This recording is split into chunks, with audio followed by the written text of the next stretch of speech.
आइए बंधुवर, मैं आज एक इम्पोर्टेंट टॉपिक्स भारतीय कॉन्स्टिट्यूशन, भारतीय संविधान, भारत की राज व्यवस्था से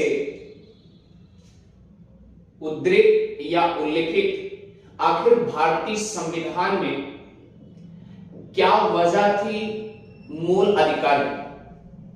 भारतीय संविधान में मूल अधिकार क्यों ऐसा बनाया गया कि मूल है, क्यों ऐसा बनाया गया कि मूल अधिकार को जड़ माना गया, वजह क्या थी, मूल अधिकार आखिर क्यों, उसका अर्थ ही क्या होता है। तो ये ढेर सारी परिभाषा अर्थात आज एक नया टॉपिक्स मूल अधिकार आपको पढ़ाने जा रहे हैं, भारतीय राज व्यवस्था, भारतीय संविधान।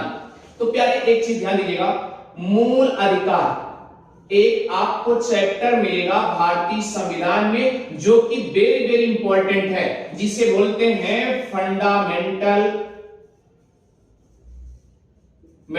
राइट्स। Fundamental rights.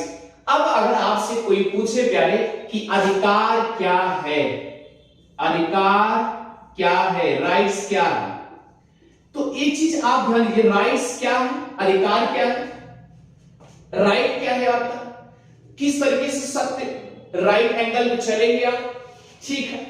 आप ध्यान दीजिएगा कि आपसे अगर पूछ लिया गया कि अधिकार क्या है, तो अधिकार की परिभाषा अर्थात आपसे अगर अर्थ पूछ लिया जाए, तो मीनिंग पूछ लिया जाए, तो अधिकार की परिभाषा आप छोटे से शब्दों में आप बताइएगा कि आपके द्वारा किया गया दावा उसे स्वीकृति मिल जाए, वही आपका अधिकार होता है। तो कहने का मतलब कोई भी दावा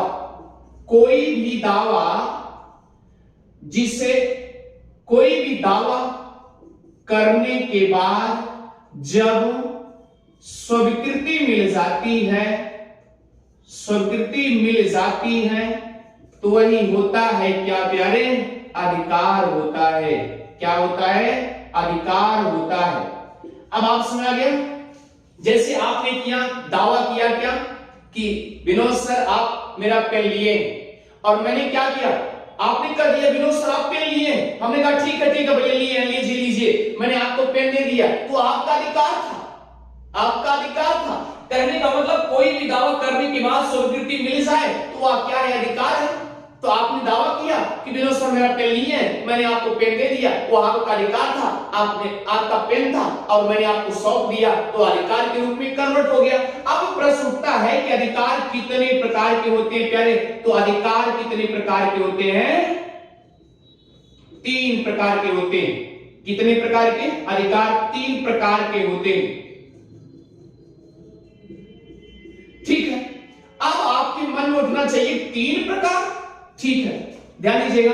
पहला कौन सा है, प्राकृतिक अधिकार। कौन सा है, प्राकृतिक अधिकार। प्राकृतिक अधिकार अर्थात नेचुरल राइट्स।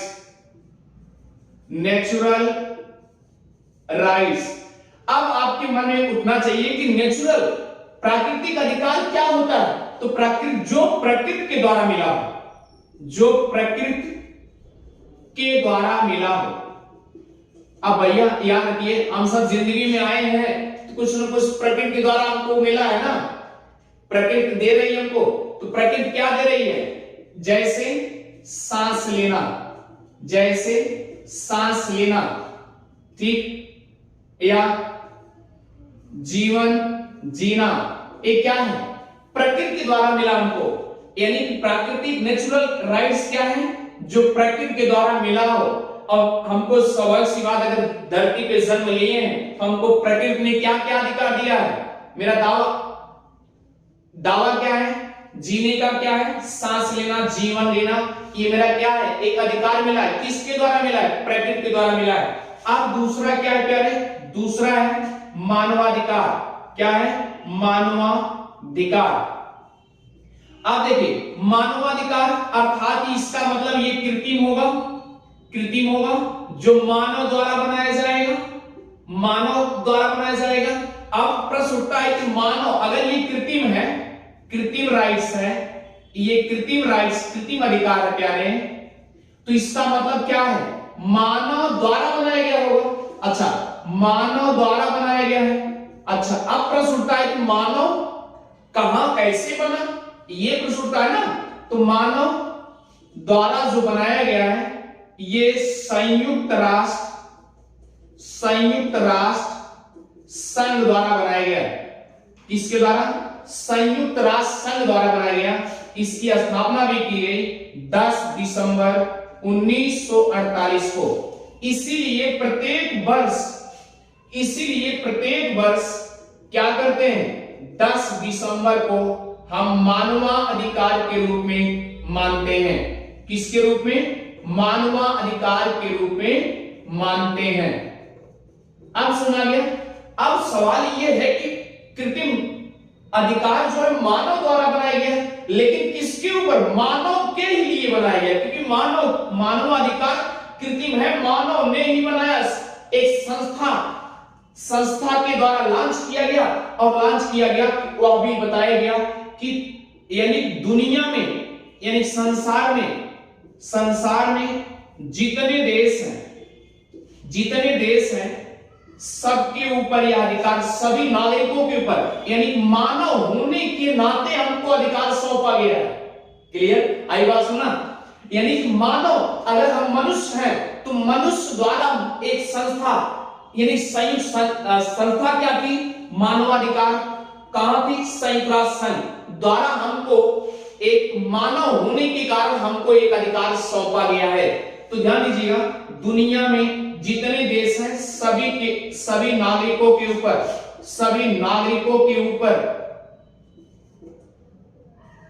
ऊपर यह अधिकार है। आप ध्यान दीजिएगा, सभी नागरिकों के ऊपर अधिकार है। अब क्या कारण क्या है?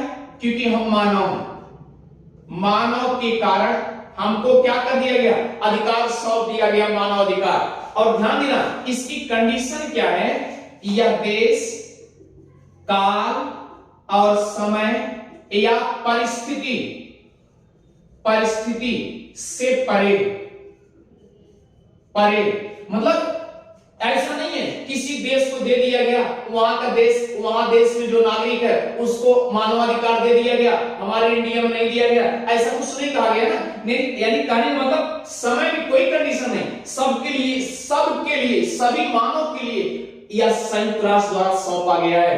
अर्थात 10 दिसंबर 1948 को मानवाधिकार मनाया जाता है प्यारे। हर प्रत्येक वर्ष 10 दिसंबर को क्या मनाते हैं? मानवाधिकार दिवस।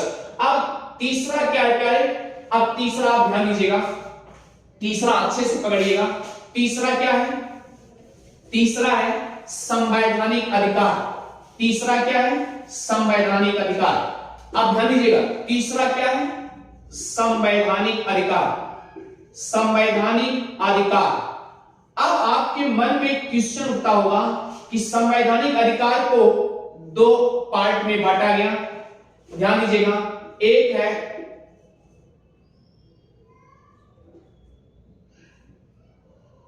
संवैधानिक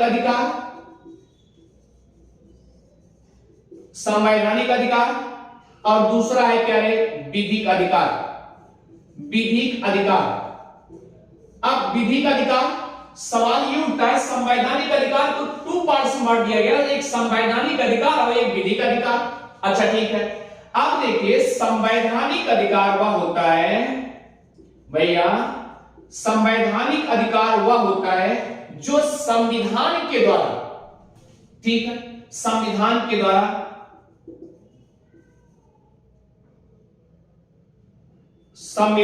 द्वारा अधिकार मिला है। अब संविधान के द्वारा जो अधिकार मिला है उसको भी बांट दिया गया। ध्यान दीजिए, उसको भी बांट दिया गया। क्या कहा गया कि एक होता है मूल अधिकार यानी संविधान में बना करके, और इसे बता दिया गया कि जो मूल अधिकार है वह क्या है? मूल तत्व है। और मूल तत्व मतलब मूल जड़ है या जड़ है, यानी सभी अधिकारों का मेन जड़ यही है पूरे संविधान में। और इसीलिए इस संविधान में, यानी मूल तत्व को संविधान में या मूल अधिकार को संविधान में विशेष संरक्षण प्राप्त है। क्या प्राप्त है? विशेष संरक्षण प्राप्त है। तो याद रखिएगा प्यारे। अब दूसरा क्या है?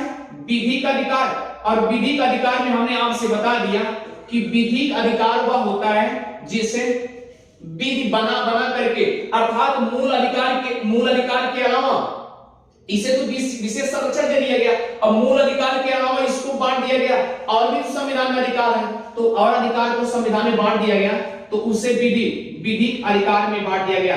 विधिक अधिकार यानी न्याय बना करके, कानून बना करके अधिकार विधिक अधिकार में बांट दिया गया। जैसे सूचना का अधिकार 2005 में ये विधि बना करके अधिकार दे दिया गया। तो इसी तरीके से आपका मूल अधिकार का अर्थ आपसे क्लियर हो जाएगा कि मूल अधिकार क्या है।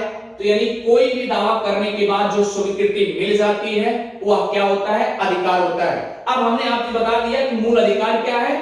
मूल अधिकार एक मूल तत्व है, जो भी अधिकार का तत्व होता है वह एक उसका विशेष संरक्षण प्राप्त है। और याद रखिएगा कि हमने आपसे बता दिया और भी जो विधियां हैं, अगर यहीं पर बात कर लिया जाए कि मूल अधिकार का हनन होने के बाद आप डायरेक्ट सुप्रीम कोर्ट जा सकते हैं। और इसके अलावा मूल अधिकार के अलावा जैसे हम क्या करते हैं, कोई अधिकार का हनन होता है, कोई दिक्कत होती है, तो हम क्या करते हैं, स्टेप बाय स्टेप जिला न्यायालय, उसके बाद हाई कोर्ट, फिर सुप्रीम कोर्ट, ऐसे पहुंचते हैं ना। लेकिन अगर मूल अधिकार का हनन होगा डायरेक्ट आप सुप्रीम कोर्ट जाएंगे। क्लियर? इसीलिए अब आगे इसके आगे पढ़ाया जाएगा जिसे बोला जाता है आर्टिकल 32।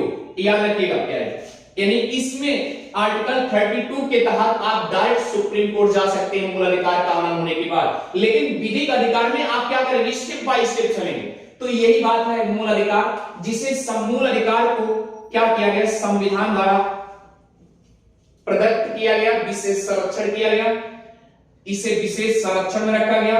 अब नेक्स्ट क्लास में मूल अधिकार की पृष्ठभूमि समझेंगे।